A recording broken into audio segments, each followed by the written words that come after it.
This afternoon we have a new replacement. This is a replacement, it's all new, for my customer Limerick transmission. It's for one of their customers' plow trucks, and you can see it's rusty bad. And the ask was, you know, we shouldn't trust this thing, we don't really trust it. We'd like to replace it, and that's valid. That thing is crusty. And so, and I've seen several of them like this. This is Mechanics 3R, both ends, and it uses that yoke shaft that's inside my balance adapter there. There's this flying stuff sticking in there. And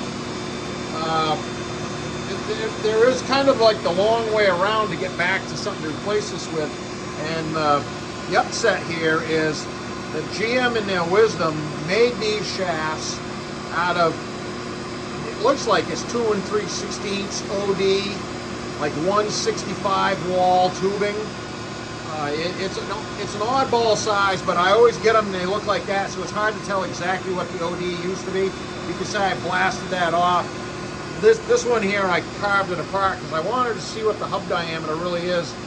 And sure enough, that is not compatible with 2-inch 120 wall tubing, which is the standard front tubing we've used for decades for, you know, all kinds of four-wheel drives have had 2-inch 120 tubing in them, but they recreated this out of a different size tubing. It's similar, but it's not the same size. And this is Mechanics 3R. And there aren't any yokes that I can find that are available, and they haven't been that since I can remember, and that's a ways back, that were made for 2-inch 120 in Mechanics 3R. This is the regular old GM internal clip joint that we've had literally for decades, since the 60s. So the workaround that I went with is 1330 with 2.5-inch tubing. Its swing diameter is a 1/4 inch bigger radius, or you know, a 1/4 inch aside bigger. It's 2.5 instead of 2. It has had no problems clearing what it needed to clear. And I went with 1330. Why did I go with 1330? Because there's excellent 5-793 snap tights, which are a swing joint or a combination joint in Spicer snap tight design that go between Mechanics 3R internal clip and 1330 Spicer, and those were a production joint in GM trucks in the 2000s, like half-ton trucks.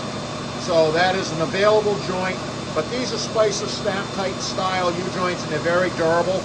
I could have done it with 1310 and done the same, used a combination joint, but there are no snap tight designs that I can find. I guess I could make one up out of a, you know, throwing a bunch of U-joints together. But this is the way I've done several of these. It's going to run a very long time, and it's running beautifully now. That's cranking, that's close to 3,000 RPM. 0 at the front axle and 0 at the transfer case. So we're going to say this is a win for the plow truck. And we'll get some paint on this and get it back to Brad at Limerick.